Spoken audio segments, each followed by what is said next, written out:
Hello. Welcome back to what is this thing called? Oh, Tour of the Palette. Yeah. This week is the United States.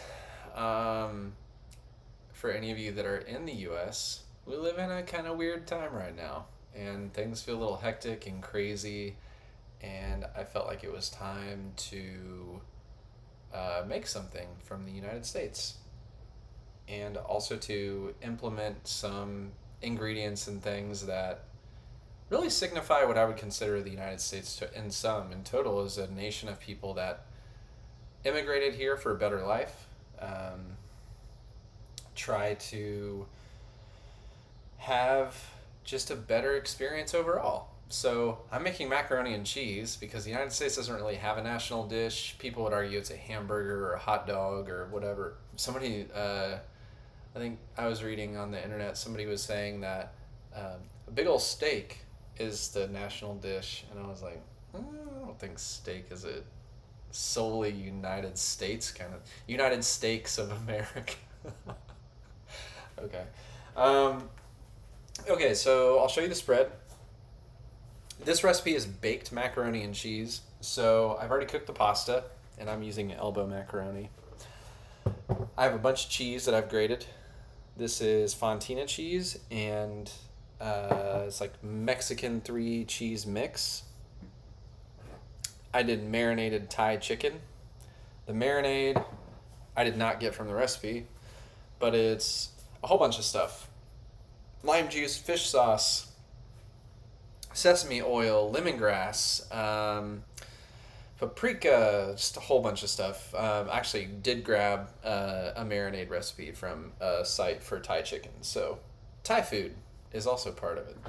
Also, sliced up, chopped up some serrano peppers to kind of hit on the Latin American staple of that. I also bought naan.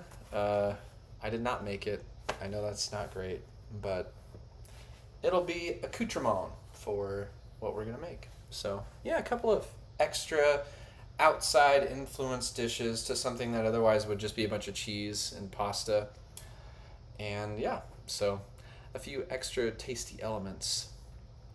The stage that we're at right now is we have a bunch of milk, and we're gonna make a roux.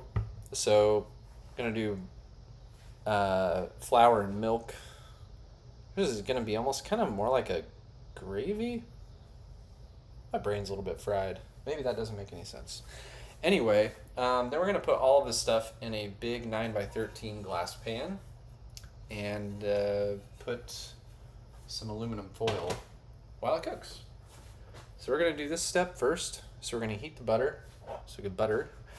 If you ever have a chance to get butter from the store and you're wanting to do some like really interesting, delicious, I think it's supposed to be healthier, fermented butter.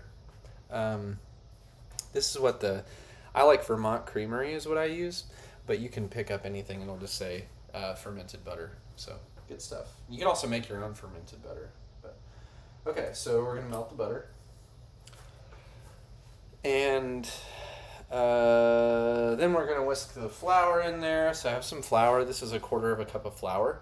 Boom. This is not the powder that goes on powdered donuts.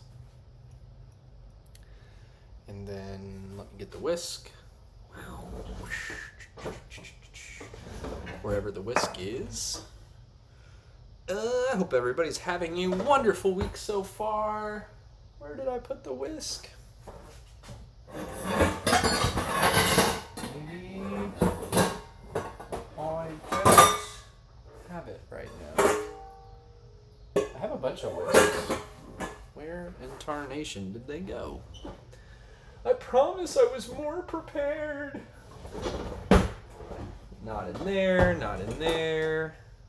Not a whisk in there. Well,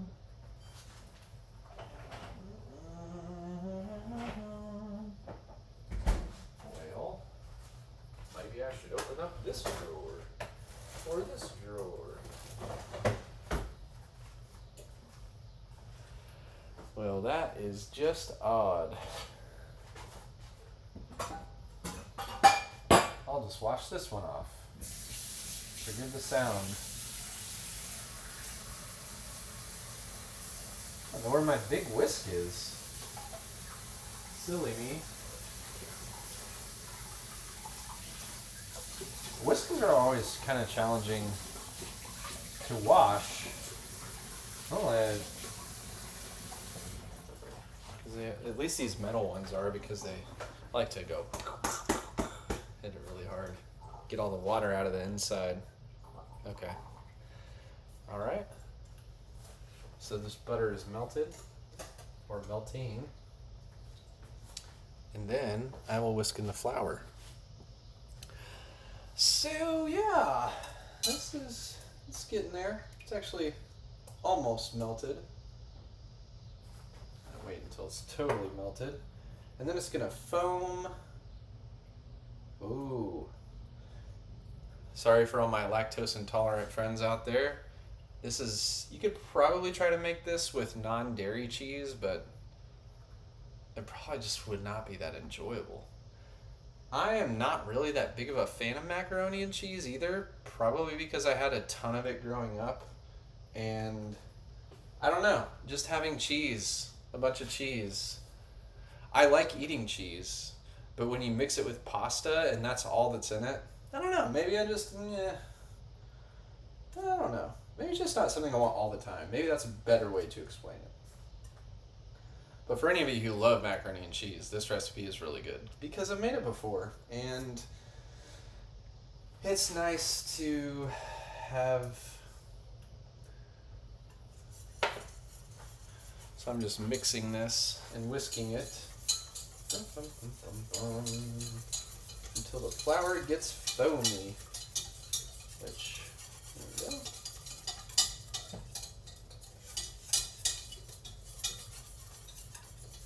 Flour to be foamy. Alright. And then once the flour gets foamy, then we're going to whisk in the milk. And the milk we have to do slowly because it'll clump up if you don't do it slowly. And this is whole milk, I guess I should have explained. Alright, let me go ahead and bring you over so you can see what I'm looking at.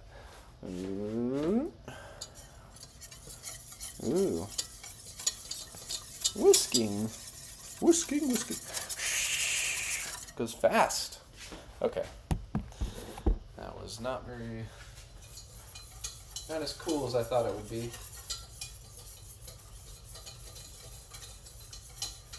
Do you all have any comfort food? My comfort food is always going to be cheesecake. Or my grandma makes these chocolate peanut butter balls every year and has my whole life. And even when I was in college and not close to her, she would mail them to me, which is like one of the most special things. And it always has brought me so much joy and feeling loved. So food is love. And showing people, okay, we're getting some foaminess. And now, okay, there it goes.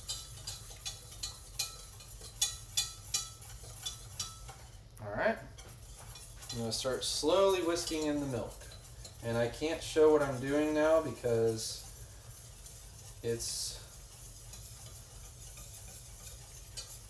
so this is kind of becoming like a paste right now.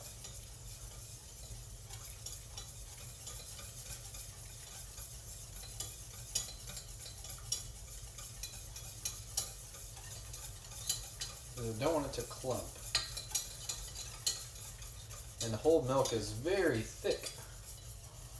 Okay.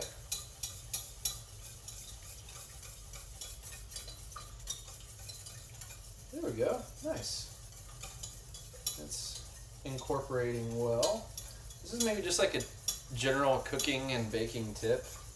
Anytime it asks you to add something slowly, please follow the directions, because you can totally screw up what you're making if you add something too fast to the point that it's not recoverable. And if you've done a lot of steps beforehand, it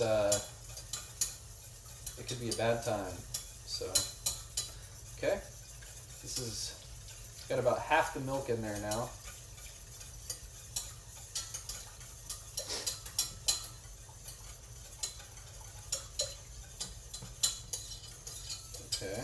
like everything is getting totally incorporated. I'm gonna make sure that the sides don't have stuff on them because flour can clump up, and we don't want that. So I'm gonna try and pay special attention to that. And we're whisking, we're whisking. Ooh. There we go. Okay, nice. Okay, so United States. So I live in the United States, and I considered just riffing on it because, I don't know, since I've lived here for all of my life, I thought, you know what, I know quite a bit about United States culture of cooking and what it means to eat and share all those things. But the more I thought about it, doing some research on like what all of it is about and what everybody's different experiences are, I thought it would be kind of silly. So I did some research. I'm adding in garlic and the paprika. I didn't tell you I had paprika, but I have smoked paprika. So it's gonna look kind of red. Just whisk this all together. I am gonna put in some salt and pepper. So just a second while I do that. Some salt. Bada bing, bada boom. Also, very excited for my buddy Drew is getting married this week. Congratulations to Drew and Allie in advance. Neither of them watch this, but still fun and cool nonetheless. Wish them many years of happiness and love. All right. And we're off to the races. So we're just going to keep whisking until we've got a little bit of a simmer. And then after we simmer it, then we're going to add the cheese in. And then we're going to put in the pasta. And it's a little bit clumpy because it's been sitting around, but hopefully submerging it in a ton of cheese will help. And milk. Okay, this is still not boiling or simmering yet. And that's okay.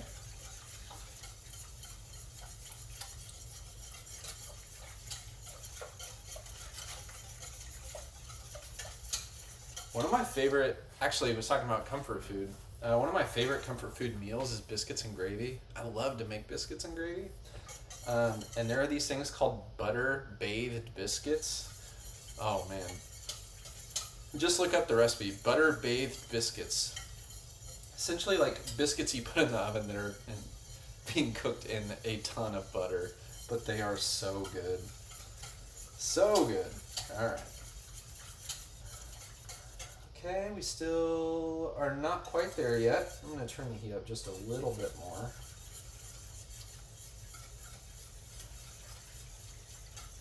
And then once we hit simmer,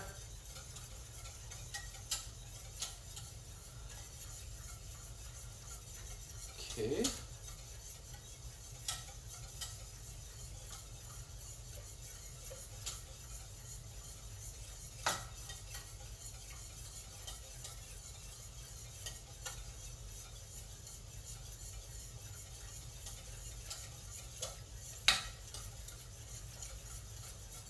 One of the things that's interesting about this too is since it's cheese and when it's baking at 425 for like 25 or 30 minutes.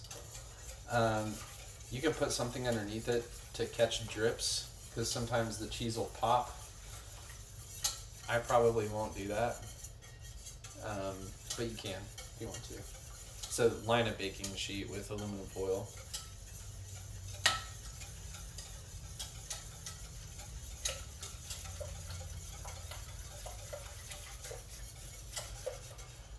Whew, it's quite a workout.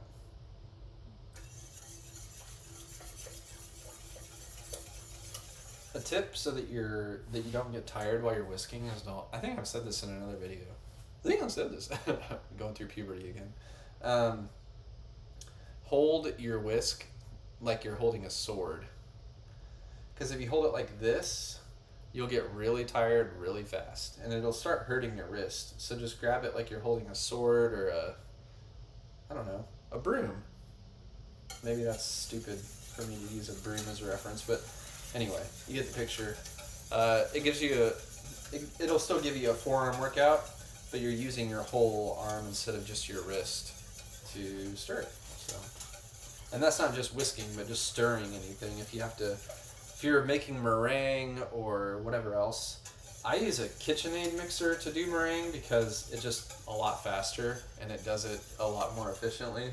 But it'll help if you ever have to really want to get in there.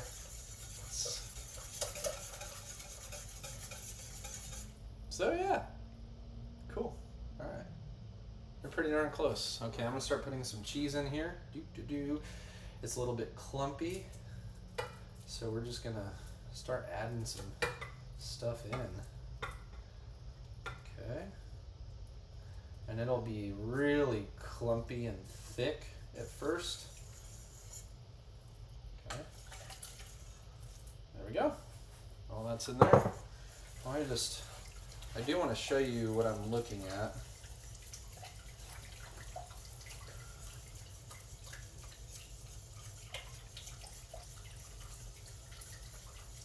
And make sure the cheese is totally melted. Okay. I'm going to show you what I'm looking at. How are we doing on time? Oh, 16 minutes. All right. See? It's just a bunch of cheese and milk and stuff. And that cheese was not warm, but it definitely cooled things off a little bit as far as the temperature of the pot. So it's going to take me a minute or two to really get this melted. But I just want to continue to whisk. And once I pop this in the oven, we'll do... Oh!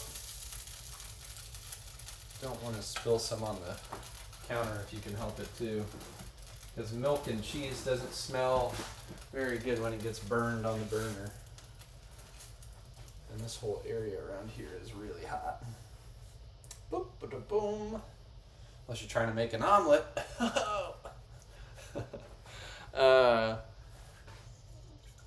My friend Jim and I are going to try and make omurice omelets this week. So I don't know if any of you have heard of that, but it's a Japanese way of making omelets. And if you are unfamiliar with what it is, you can just do a quick Google or YouTube search. But they're folded. It's like really cool. I'm not doing it any justice by saying it's really cool, but it is really cool. Okay, this is still melting, so you can kind of see that it's getting thick. And once all this cheese is melted, man, I am just over on spilling stuff. Let me go ahead and wipe that up. Okay. It's hard to whisk really thick cheese and not spill it everywhere. Actually, that's probably just a user error more than anything. Okay. Wait until all this cheese is totally melted, and then we will add in the pasta. And I'll put in the chicken too. And the peppers, because why not? That's what you're supposed to do, right? You're supposed to use all the ingredients. I also added grated garlic. I don't know if I said that, but I added that in here like as I was whisking everything. Ooh, and this is like super hot oven. This is toasty. Okay. Whoa. Like really melty now. Okay.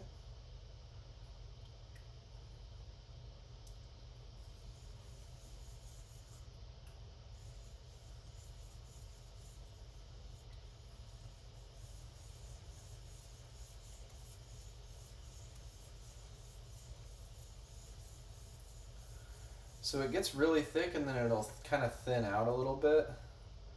But yeah, this is really, really, really going to be rich and creamy. It already is rich and creamy, but as the cheese bakes, it will thicken everything up too, because I mean this is essentially like cream. Um,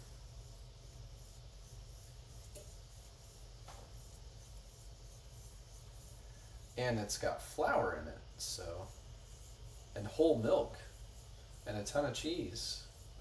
So there we go. Okay, it's getting pretty close. I guess I can read some stuff while I'm doing this.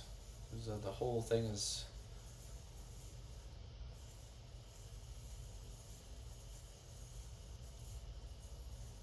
Let me read. I promise I can.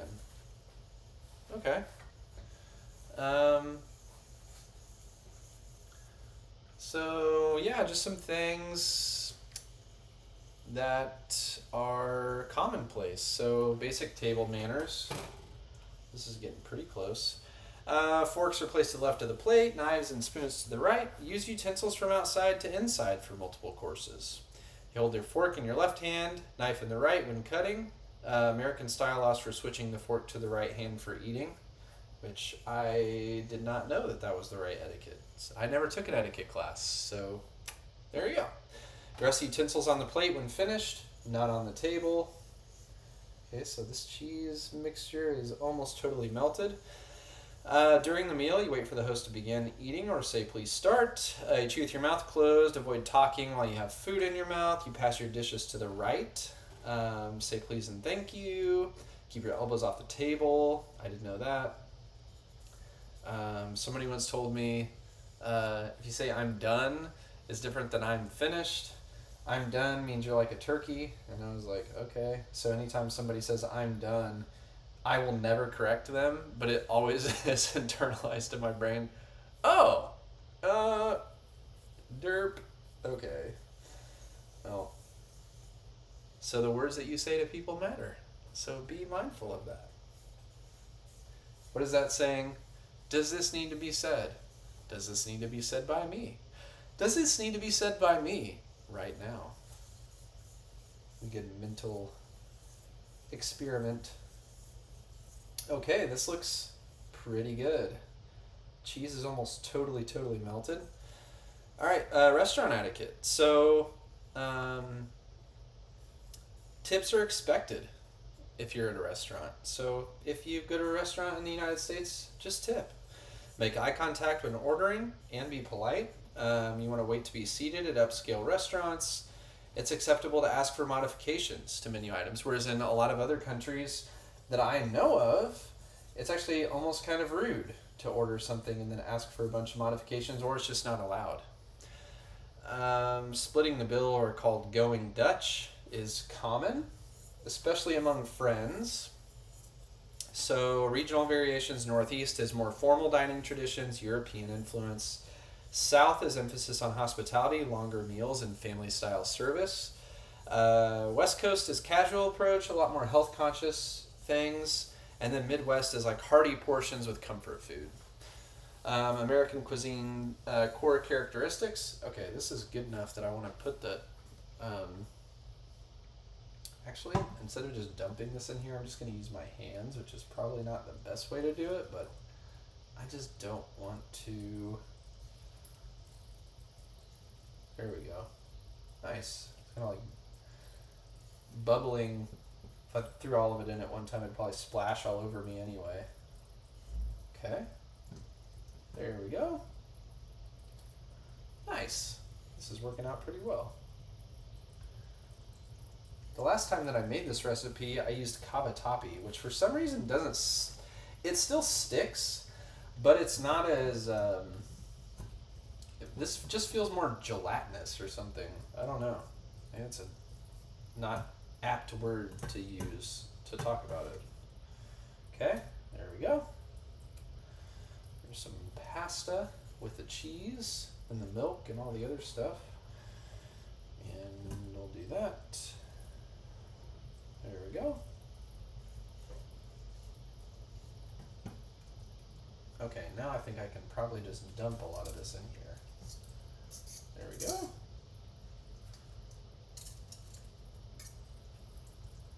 There we go. Okay. Nice. Perfect. Dump the chicken in. Bada bing, bada boom. A little bit of the juice. And the peppers. It's going to be spicy. A spicy treat. Because it's going to be baked, too. I'll show you what it looks like. Ba-da-da. Just a big old pot of macaroni and cheese.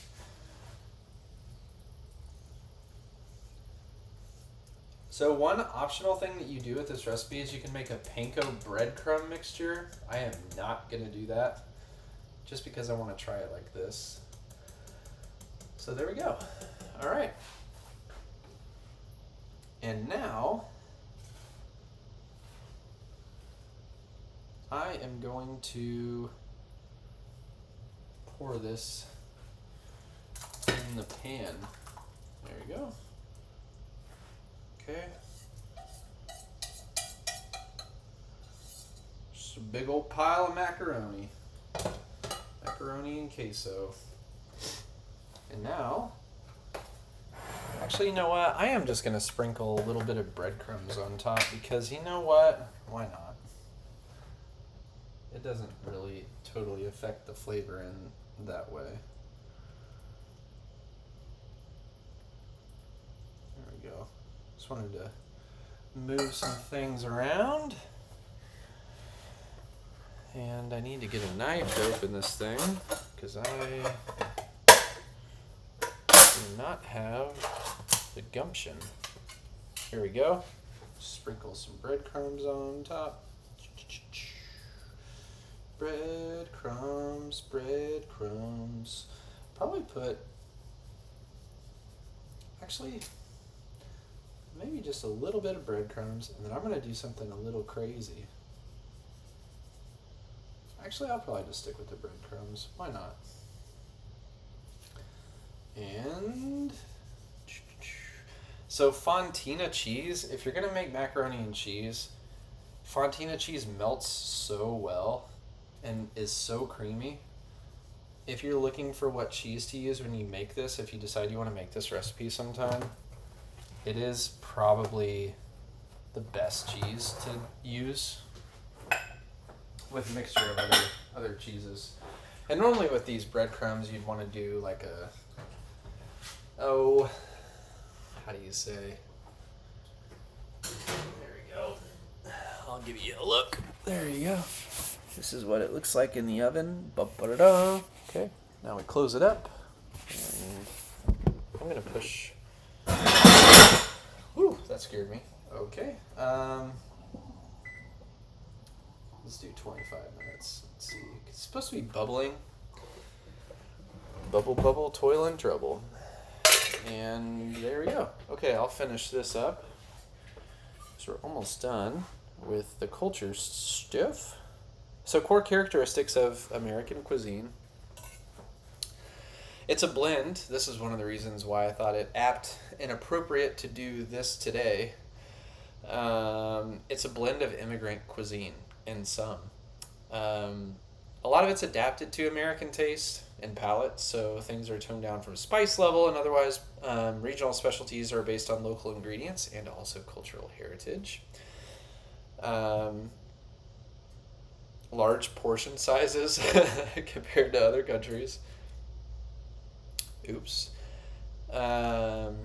Grilling methods or cooking methods are grilling and barbecuing, especially outdoor cooking. Frying is a southern influence. Roasting and baking, smoking meats. Iconic American foods are hamburgers and hot dogs, fried chicken, mac and cheese, hey-o, apple pie, barbecue, clam chowder, buffalo wings, Philly cheesesteak. Breakfast culture is pancakes with maple syrup, bacon and eggs, bagels with cream cheese, cereal and milk. And then dining occasions. Sunday dinners are a pretty common thing. Holiday meal traditions, Thanksgiving, turkey, Christmas, ham, backyard barbecues and cookouts, potluck gatherings, social dining, business lunches for professional networking, Brunch culture, if any of you are brunch people. Food trucks and casual outdoor eating, sports viewing, parties with specific foods like Super Bowl, stuff like that. Um, and then American food values. There's a high value placed on convenience. So fast food is a significant cultural element of the United States. Drive-through dining, takeout and delivery, prepackaged and also processed foods. Sorry. Um, Food fusion. There's a lot of experimentation with food in the United States. Craft beverages, beer, coffee, cocktails. There's also a lot of food, television, and celebrity chef culture. Um, let's see. There's a big emphasis on farm to table, which is funny and kind of ironic because in a lot of other countries, a lot of their food is just fresh naturally, but here in the United States, we don't just eat seasonally available food. We import a lot of things from other countries, so things that are in season elsewhere are brought here by ship and plane and otherwise. But there is a lot of like food sustainability efforts and awareness now. There is a lot of changing patterns with food, so there's just more diverse food options. Health consciousness influencing the food choices. There's technology integration, so like delivery apps, online ordering, and there's also more of like a casual dining movement growth over formal dining. So in lieu of people going out to really nice restaurants, people are opting for more like casual, chill experiences. Okay, well, that is it for the moment, and I will see you in a little bit when the macaroni and cheese is done.